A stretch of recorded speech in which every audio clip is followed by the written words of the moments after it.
Vernon Brannon. The name might not ring a bell, but I'm going to tell you the episode that does. Vernon Brannon was the man from Charlotte, and he turned us on to the most amazing car collection, a secret collection this man had in a bunch of barns on his property outside of London. Well, Vernon also has a collection of cars, pretty much all Triumphs, in the United States, in Charlotte, in a warehouse. We're going to go visit Vernon's collection. So here we are in a warehouse in Charlotte, North Carolina, and we see Vernon Brannon yet again. And you look younger than ever, I have to say. I just get younger every day. I see that. So where are we now? What's going on here? Okay, you've been here off and on a lot over the last 20 years. Yep. That TR4A right there, Gene and I bought that new in 1967, and we still own it. And that started your whole... That started it, yeah. And then I've been buying and selling British cars for the most part since then, and have built up quite an extensive collection of Triumph cars. So how many Triumphs do you figure you have? More than 30, but I don't know the exact number. Is that like the largest collection in the country, you think? I think it's probably the most complete collection of Triumphs anywhere. Man. So, I mean, you bought this new. Yeah. So what attracted you to originally buy a Triumph TR4 in the first place? You really want to hear the story? Yeah. I didn't want a Triumph. my college roommate's father had an MGB. So when we graduated from university, I wanted an MGB. Went down to the MG dealer and told him what I wanted, a British Racing Green, wire wheels, Michelin tires, MGB. And he told me, son, you just have to take whatever I sell you. Wow. So we had a pretty good discussion about where a nice place to park an MG. And then I walked down the street to the Triumph dealer, and they didn't have any. And he said, I got 40 coming in 2 weeks, only 3 of them are sold. Hell, you go down to the train station and pick one, and we unload them and pick the one you want if you want to. No kidding. So that's how I ended up with a Triumph. So, had you bought an MGB, would this place be filled with MGs now? I don't know. Probably not. This looks beautiful. So this is it blue? It's royal blue. I take it you restored this.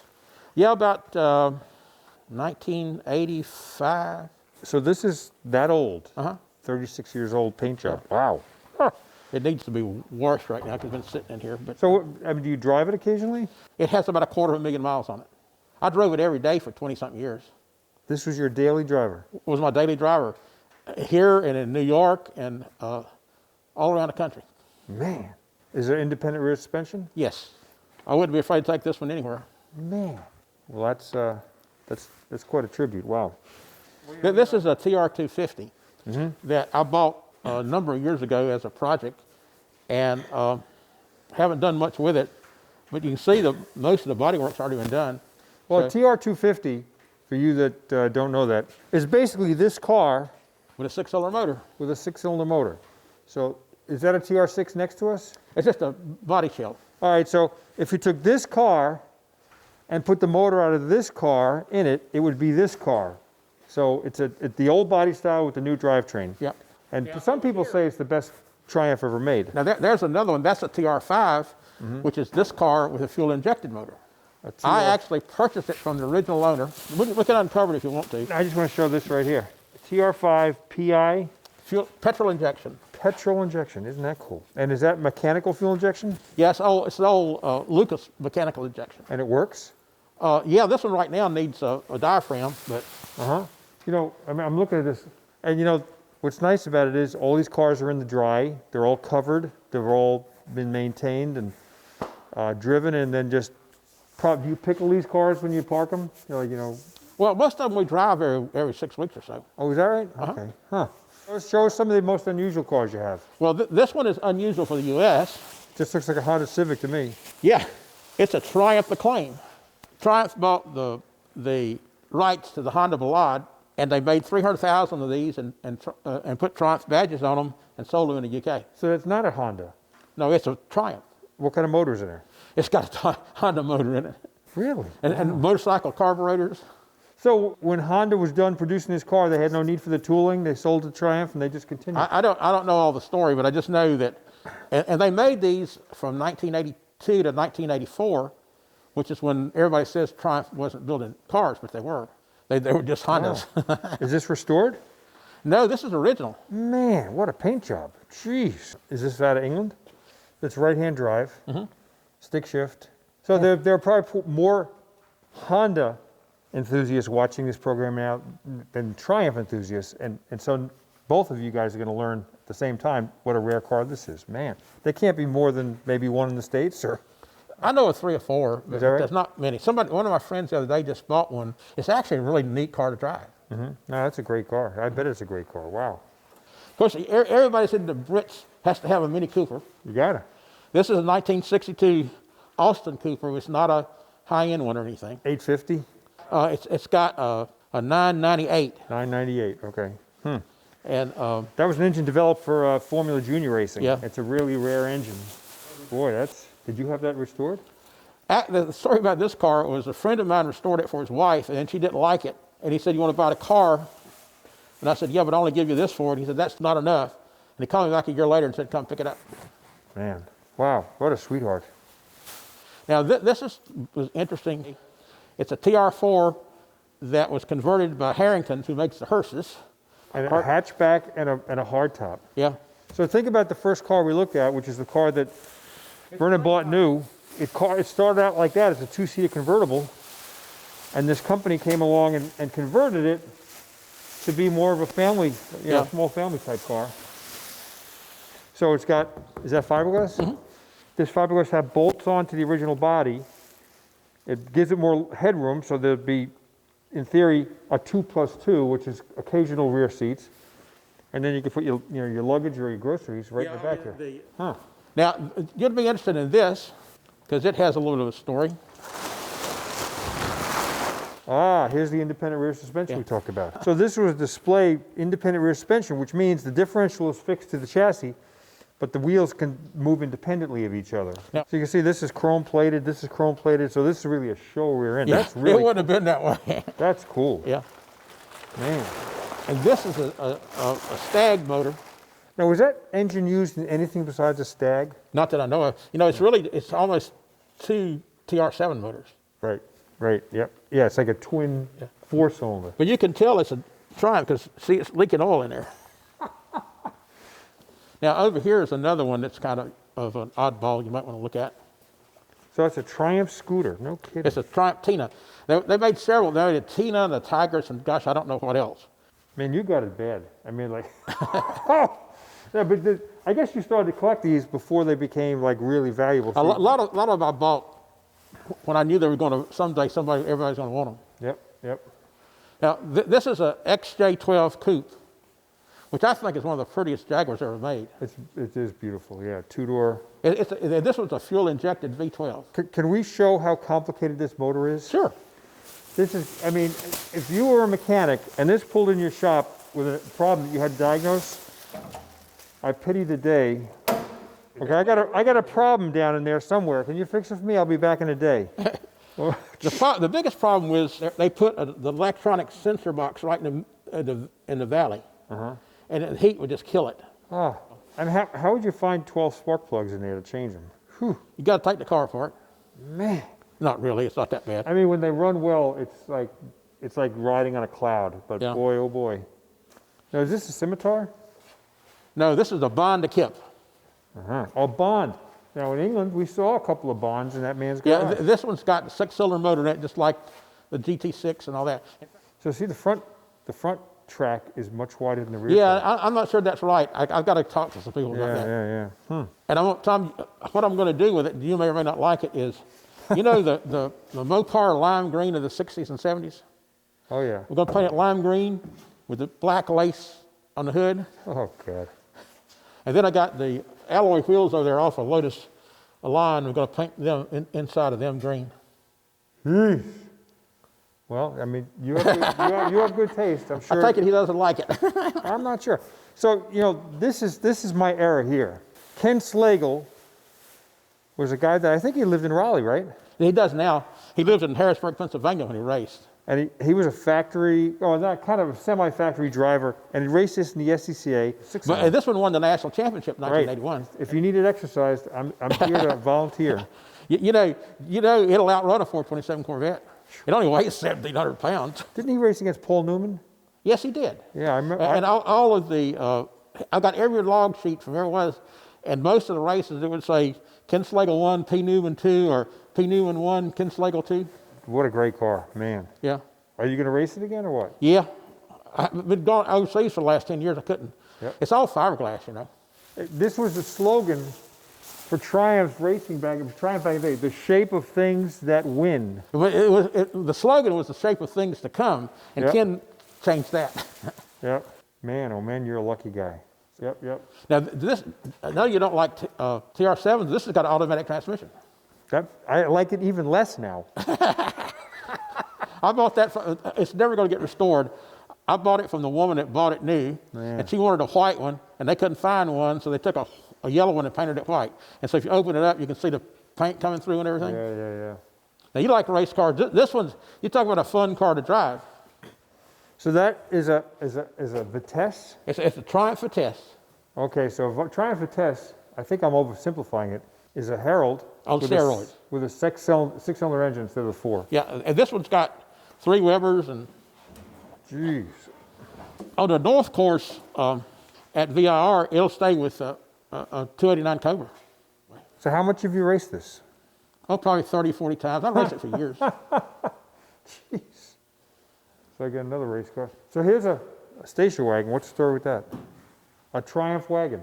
That's a Triumph 2000 Estate. Mm-hmm. A 2000, what motor would that be? A 2-liter, just like the GT6. Okay. And some of them had automatic transmissions, and some of them had 4-cylinder. So that's got left-hand drive, so it was a U.S. car? Yeah, it was sold. It was sold to the gentleman who was head of the New York Racing Association.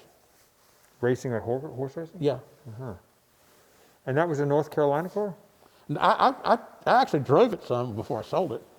So the last time that was inspected, 2003, 18 years ago. Yeah. Huh. So here we are, TR3, with the widest fenders I've ever seen on a TR3. And this thing placed 6th in the Nationals in 1984. Wow. That's a left-hand drive, fuel-injected TR6, Belgium built. So it's a CK, it's a 1 CP car. So in other words, it's an American spec car, left-hand drive, but it's got a European engine. And it was Actually built in Belgium. Built in Belgium. They had a plant there. And it's got those nice mini lights Yeah. again. Wow. You know, I have to ask you, because people watching this are going to be wondering, are any of these for sale, or is this just a collection that you keep that way? I want to sell the TR3 race car, because I'm never going to race it. If I race them, I'm going to race the other two, because I raced them so much. I understand, yeah. And right now, really not much else would be for sale. Got it, okay.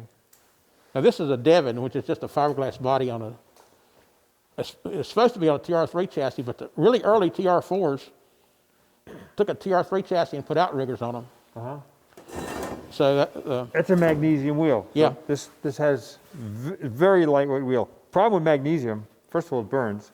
Secondly, it tarnishes so bad. Yeah. It absorbs moisture, and as it sucks in moisture, it just turns ultimately black. You can bring them back, and a lot of people powder coat them now. So that's what I would do when I do it. You know, we met a guy years ago on Barn Find Hunter named Jeff Hacker, who lives in Tampa, Florida, and he is the guy that runs the Forgotten Fiberglass website, and he's the expert on fiberglass specials. This was a way for an American to own something that was exotic looking as a European sports car and potentially race it against European sports cars. But you can go to a junkyard and buy the parts. In this case, you'd buy a Triumph chassis and engine. There were other ones that you could put on a Ford chassis. You could have V8s in them, Corvette motors, even Hemis. And so there's a whole era preserving the history of these cars, because some people built 3 and then they went out of business. And other companies like Devon built hundreds. This was probably the most prolific fiberglass sports car You builder. could get this chassis in probably 10 different sizes. Right. Body in 10 the different body, sizes. yeah, different ways. And then they made one for Porsche too with it. Yep, oh yeah. Corvair, Volkswagen, Yeah. all sorts of things. Now what are you doing with Healy? That's not a Healy. The Healy copied this. Wow, tell me about that. This is a Swalla Duretti. Oh, wow. There are not many of these left. Oh yeah, okay, I see it. So is that aluminum? Yeah. And what year is it? 1954. It's got a box frame chassis on it, and it's got most of the Triumph mechanicals, but the track's wider and stuff like that. So it's a purpose-built chassis, not a Triumph chassis. Wow. Huh. And so you have the bodywork somewhere else? Yeah, I got pretty much everything. Wow. Neat. Now this is a front-wheel drive Triumph. Really? A Triumph front-wheel drive. Now, the only one I would know of is that Honda one. There's 3. I don't have the third one. That's a pretty little car. So that's front-wheel drive with the engine still sitting. Yeah, if you look down there, you can see the donuts. And so what model is this? This is called a 1500 front-wheel drive. What year? I think it's a 71. I can't remember the years of all the cars. So that's really, that was way before Volkswagen GTI and Volkswagen Golf and GTIs came out. So well, that's a new one on me. And it's a 4-door sedan, so it's a family car. It's a manual transmission. 4-speed. Wow. So with all these right-hand drive cars, when you go out on the highway here in North Carolina, do you have to check your brain? Well, remember, I worked in England for 40 years. The only time in England I ever have a problem making a right-hand turn. If there's a median, you got to think, because if you go on the wrong side of the median, you're out of luck. Yep. So this is your storage, and over there's your workshop. What do you got going in your workshop? There's more cars down here. Oh, okay. Yeah, I didn't think I saw enough. Now this car, it's just a Spitfire, but it's got an interesting history since I've had it anyhow. My first sports car was a Spitfire. This is a Mark I. Come on over here. Look at this interior. This is the way a sports car interior should look. When I was 18 years old, this is what sports cars look like. This has got a flip-up front end. Easy to service these things. I don't know why every car doesn't have this. It's perfect. 10 hours on it, it'd be finished. It looks pretty good to me. Man, very nice. As far as I'm concerned, this is the jewel of the collection. This is a Frankerchamps. They shipped 22, 23 bodies to Belgium in 1954, depending who you talk to. And Imperial put a hard top and a moon roof and roll-up windows. Really? So they coach built into a sports car. So if you think about it, it's a TR3. TR3? TR2. TR2, earlier car. They have side windows, side curtains, no windows. Well, this has roll-up windows. And it's got a built-on hardtop. And a moon roof. And a moon roof. It was a coach builder's attempt to make this car kind of more of a luxury personal sports car. Interesting, wow. So how many of these were made? Made 22, and there's maybe 8 or 9 of them left. And all the rest of them are restored, so I'm not going to restore this one. I'm just going to fix everything, get it driving, and it's just going to be a survivor. I think this car is much prettier than the Dove upstairs. Or not many people have ever seen this, even though it's just a bone stock TR4. So this is another company that made a hardtop for this? This hardtop was made in Milwaukee, Wisconsin No kidding. in the 60s. So that's fiberglass. So you can see the back of this. It looks nothing like a TR4 Triumph. That panel where the license plate is all bespoke, I'll say, or unique. Very nice. Nice car. Wow. I think it's prettier than the Dove. Yep. Now this van I know you've always been excited about. It's left-hand drive. Really? So that was a U.S. vehicle? It's a Canadian vehicle. Triumph badged 10 of these things, or some number, small number like that, as Triumphs and sold them in Canada as Triumph Atlas vans. Keith wants to make a hot rod out of it. Oh boy. Put a TR8 motor in it? Is it in rough shape or what? It's not too bad. So that's got a 4-cylinder gas engine in there? It's got a 1600cc, same motor as in a TR2, but it's just a little bit smaller displacement. City service, is that a U.S. or is that Canadian? That was Canada. But what I'm going to do is... Oh, look at it, 24-hour burner service. What year is that? Oh, you would have to ask that. I think it's 62. And how many of these in the States you figure? I don't think there's any left-hand drive ones. Wow. Now this is a Vanguard? This is a Ensign. And they made 2,000 of these. And they were all black with red interior. All black and red interior. Sounds like something a priest would buy. And so what motor's in here? It's the 4-cylinder, same as the Vanguard. It's a 1600cc. Is this similar to the Vanguard? Yeah, it looks almost like. Yeah, it does. Huh. And what year is this, you figure? This one is a 59. But this one's grown on me. It actually looks like, I think, a 60s Ford. It does, yeah. You've got quite a collection there, sir. Thank you. Well, thank you for Thank you. coming out on this cold, rainy day. I thank Vernon for showing us his friend's collection in England a year ago. I thank him for showing us our own collection today. And, you know, keep me in mind if you find any other collections that you think we should visit. So, Sure will. all right, thank you, sir. Thank you.